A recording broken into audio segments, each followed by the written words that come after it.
Welcome, everyone, to the MMA Happy Hour podcast. I am Kyle Anthony, your host for today. We are talking UFC Shanghai, headlined by Mingyang Zhang and Johnny Walker. We're going to be breaking down 4 plays here on the show today. Now, if you want to become a client, link down in the description. I do have a 5% play up for this weekend. We'll be adding to that pack as we get closer to Fight Night. Now, with that being said, let's dive into the main event of the evening between Mingyang Zhang and Johnny Walker. Now, you got Zhang sitting at minus 330. On the comeback here, you've got Walker plus 280. Now, you got Walker here, who is an explosive athletic fighter, freak athletic fighter. This guy can come forward. He's going to crash the pocket normally, and he's going to throw big shots. This guy, has aerial attacks, jumping knees, all these great things that he does do. He hunts for that finish.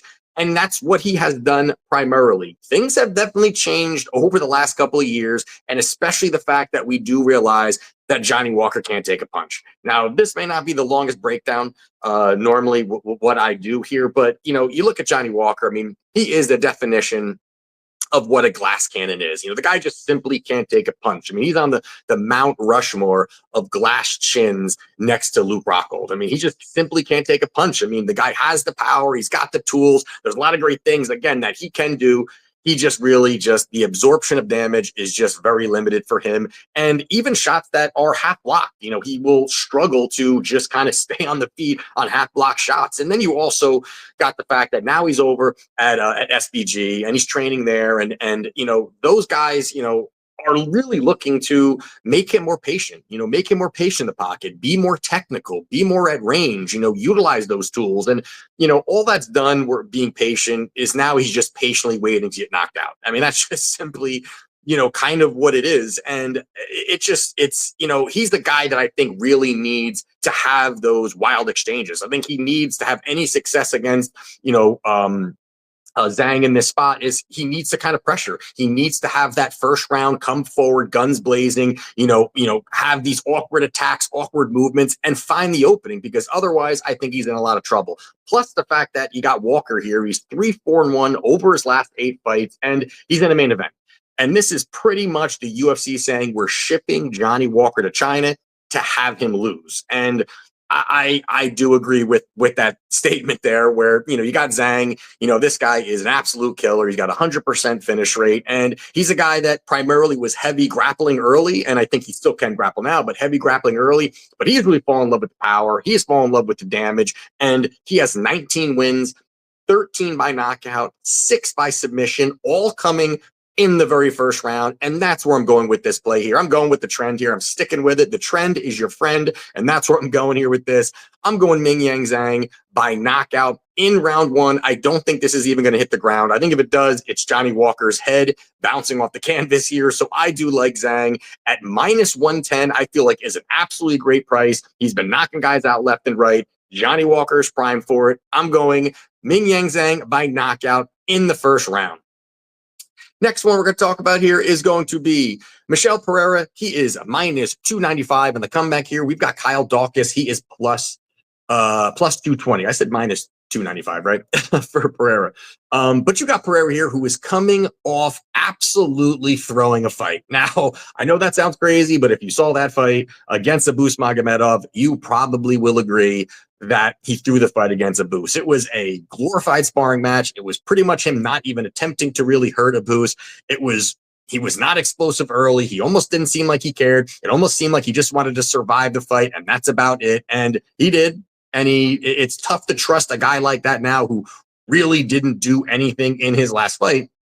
But overall, I do like the move for Pereira when he went from 170 to 185. I think the move has been great for him. He's keeping his power, he's keeping his explosiveness and his athleticism. And I think it's kind of worked out well for him, at least early, where the first 3 fights that he had in that division, goes out there, 3 straight first round finishes, looked great, really, again, kept that power. And then he has back-to-back losses, which were very underwhelming. He loses to Fluffy Hernandez, which no harm there. Fluffy could be fighting for a title soon, and he's a nightmare matchup for Pereira because of his cardio issues and because you've got Fluffy, who is just an absolute savage with his cardio. But early in that first round, Pereira did hurt him. There was a spot where, hey, it looked like maybe he could put him away a little bit here, but Fluffy does what Fluffy does.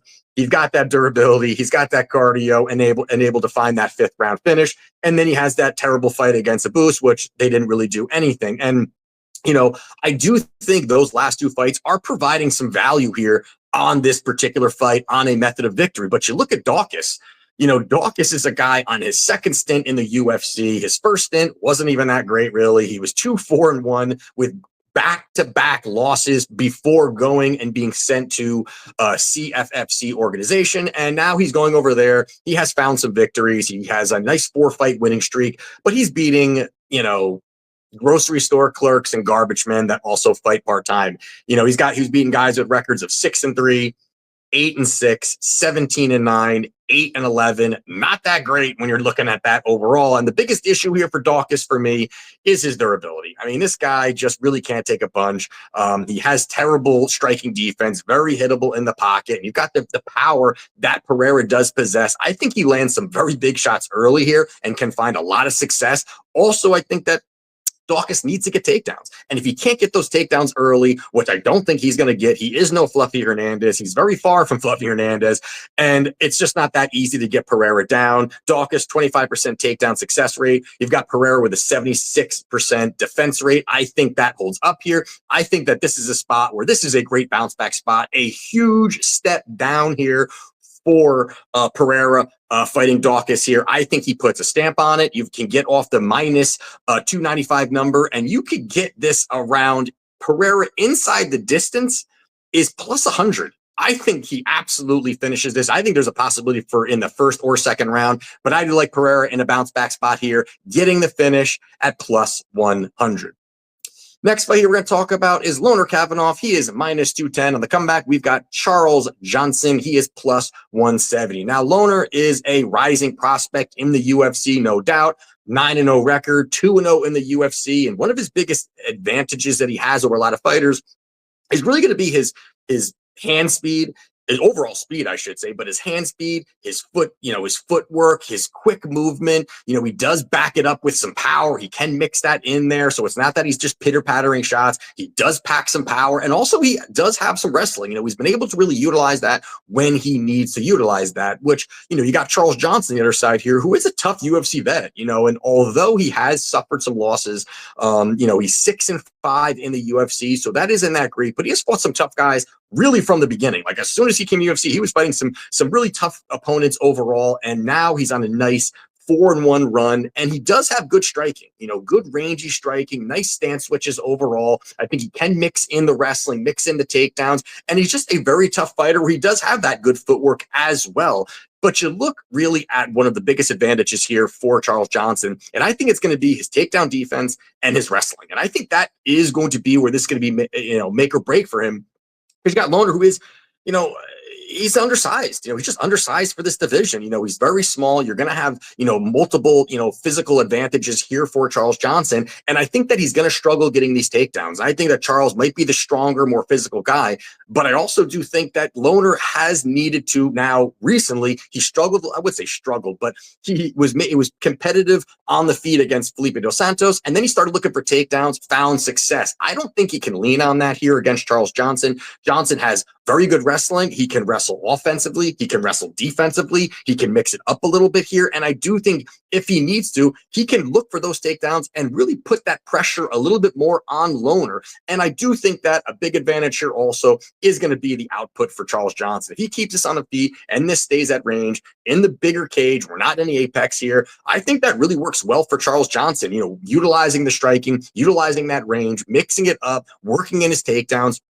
And I think this is going to be a tough matchup for him overall. He could look to win positionally or outland him. In this spot here, I'm going dog or pass spot here. I'm going Charles Johnson here. Plus 170 feels like a very good price here. I think it's much closer than this line indicates. So I'm going Charles Johnson plus 170.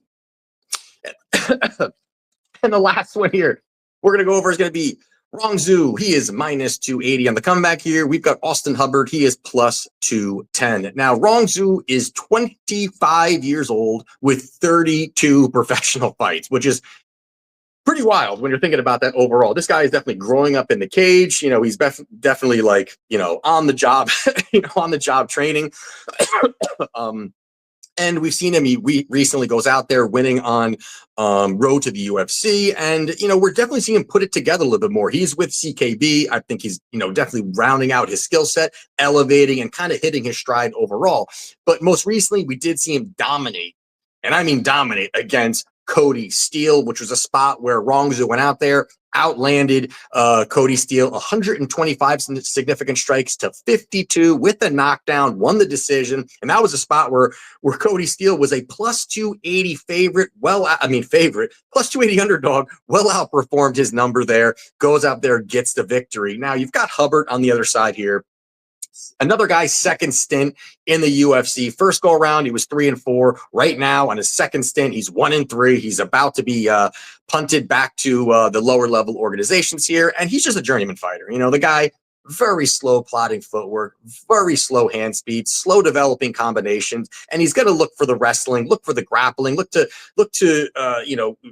cage push, look to grind, and I don't think he finds much success doing any of that. Plus, he has a 31% takedown rate, not very good, and you've got Rongzhu here on the other side, who I think is better everywhere. I think also, obviously, the line is indicating that, but he's going to have the faster hand speed. He's going to have the better footwork. He's going to, I think, have the solid takedown defense that is also going to help him here. He's going to have an 84% takedown defense rate. I think that holds up here, but I do think that you're going to see some grinding from Hubbard. You're going to see him trying to, push up against the fence a little bit. That may kill some clock here a little bit as well, get this fight a little bit further if he does find any top control.